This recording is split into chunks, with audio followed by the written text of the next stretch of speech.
Bonjour Jacques Bonjao. Bonjour. Vous êtes ingénieur en informatique et tech entrepreneur, investi depuis des années dans la transformation digitale sur le continent africain. Je vous laisse compléter votre présentation.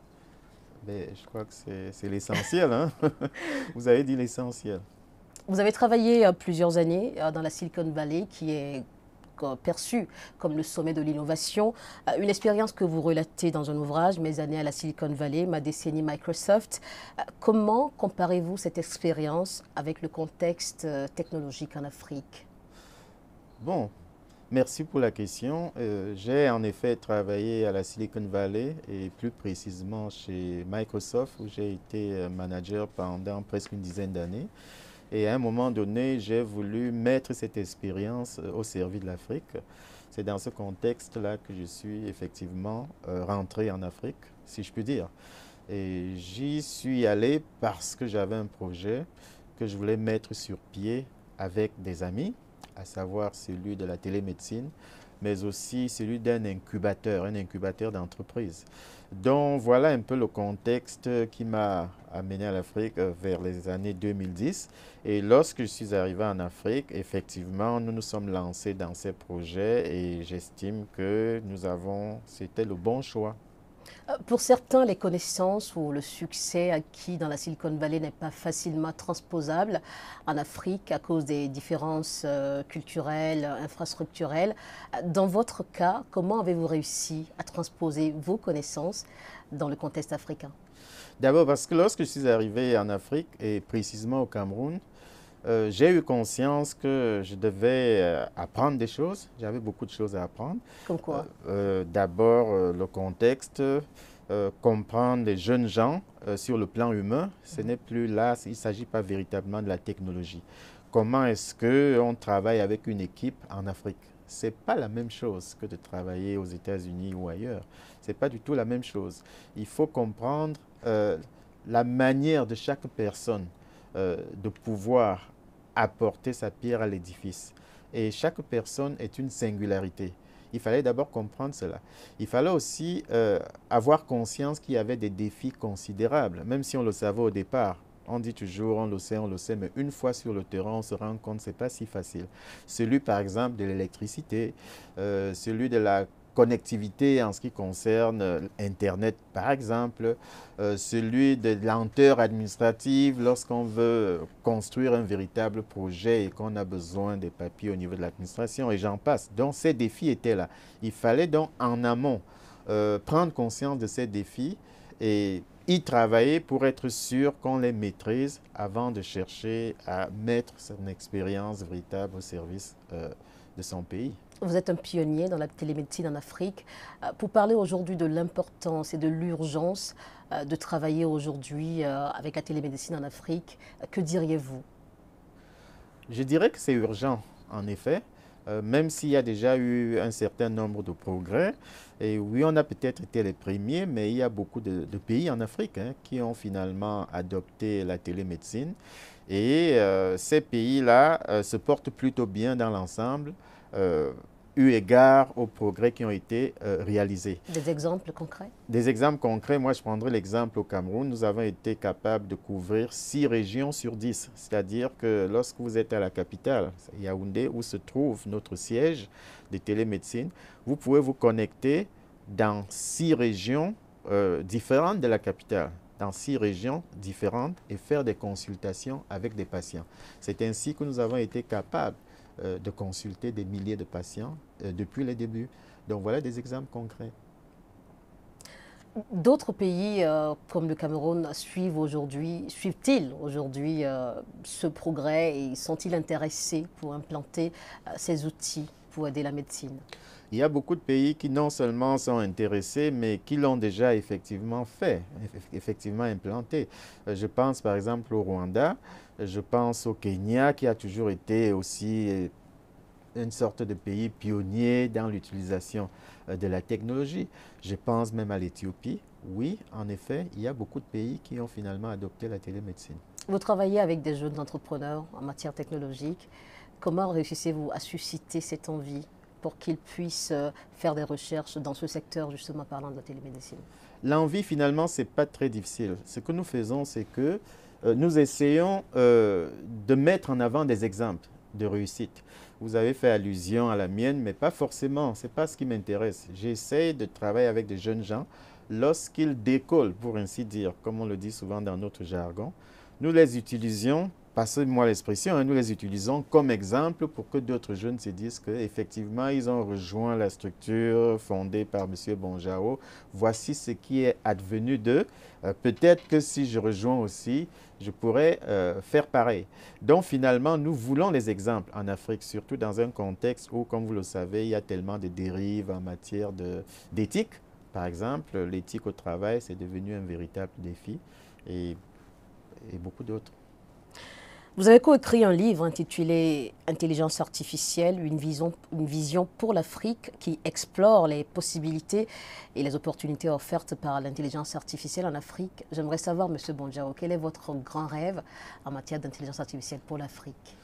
D'abord, j'ai commencé le livre, je suis d'ailleurs co-auteur du livre. J'ai commencé le livre en disant que pratiquement tous les pays utilisent l'intelligence artificielle. L'intelligence artificielle, aujourd'hui, est incontournable. C'est-à-dire que, comme on le dit souvent, si vous n'allez pas à la Gardère irait à vous. Voilà. C'est-à-dire que l'intelligence artificielle, il faut l'embrasser. Vous ne pouvez pas dire « Ah non, moi, je ne vais pas utiliser l'intelligence artificielle parce que les autres l'utilisent. » Et si vous ne l'utilisez pas, eh bien, vous allez subir de façon plutôt négative les effets de l'intelligence artificielle. Donc, ce n'était pas une question de « Est-ce que j'aime l'intelligence artificielle ou pas ?» Il fallait d'abord prendre conscience du fait que nous devons l'utiliser. Il s'est trouvé que cette intelligence artificielle, en l'occurrence, présente beaucoup d'avantages, même si, en effet, il y a des inconvénients.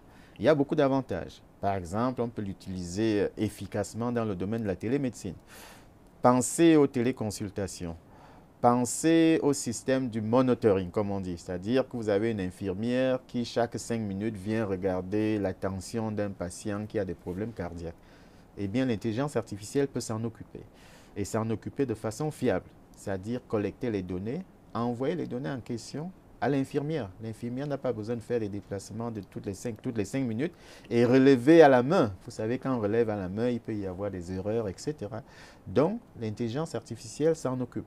Et dans beaucoup d'autres secteurs, y compris dans l'agriculture, ça peut permettre d'anticiper les récoltes, ça peut permettre d'anticiper la météorologie et de façon fiable, savoir exactement qu'est-ce qu'il faut mettre en place pour pouvoir avoir des récoltes, pour pouvoir avoir des récoltes de qualité. Donc, ça joue un rôle majeur dans tous les secteurs de l'économie.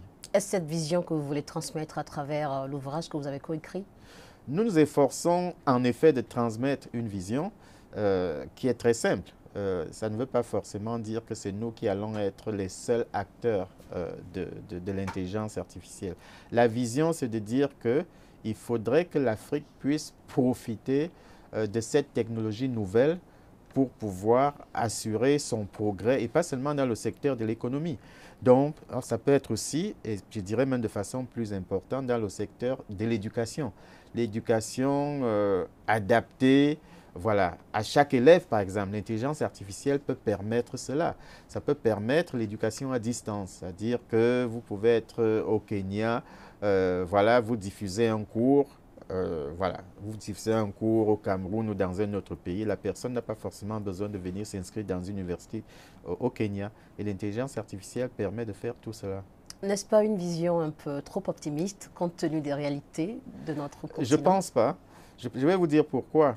J'ai écrit un livre, ça date d'une vingtaine d'années, Internet, une chance pour l'Afrique, dans lequel j'exprimais justement une vision.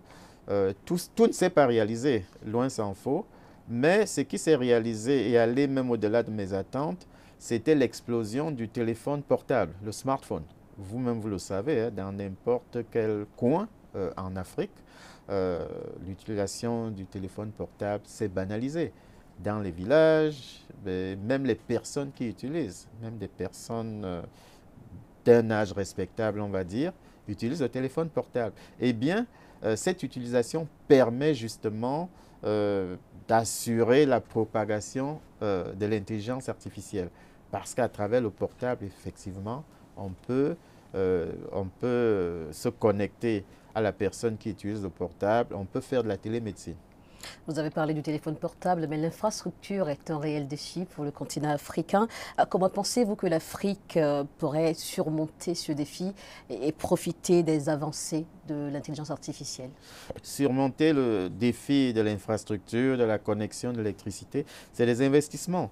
Il faut simplement se dire qu'il faut faire des investissements relativement importants en amont, parce qu'on sait qu'à terme, ça va véritablement faire bouger les lignes. On pense peut-être que c'est une hérésie de mettre plus d'argent dans la télémédecine, par exemple, plutôt que dans la médecine conventionnelle. Non, c'est plutôt l'inverse, parce que justement, la télémédecine permet plus d'accès. Donc, ça permet de soigner le plus grand nombre de personnes. Donc, je pense que c'est une question de priorité. Il faut mettre l'argent là où on devrait le mettre. Et en l'occurrence, dans la technologie, en l'occurrence dans la télémédecine, téléenseignement, intelligence artificielle et j'en passe. Comment les initiatives comme les vôtres sont perçues, notamment au Cameroun, votre pays? Disons qu'il y a une évolution de la société tout entière. Au départ, j'en conviens, c'était très difficile. Vous avez parlé de faire œuvre de pionnier, mais c'est la rançon qu'on paye lorsqu'on veut se prévaloir de ce titre de pionnier, je ne sais pas quoi. Mais il y a une évolution et je suis relativement satisfait par les avancées que nous avons faites.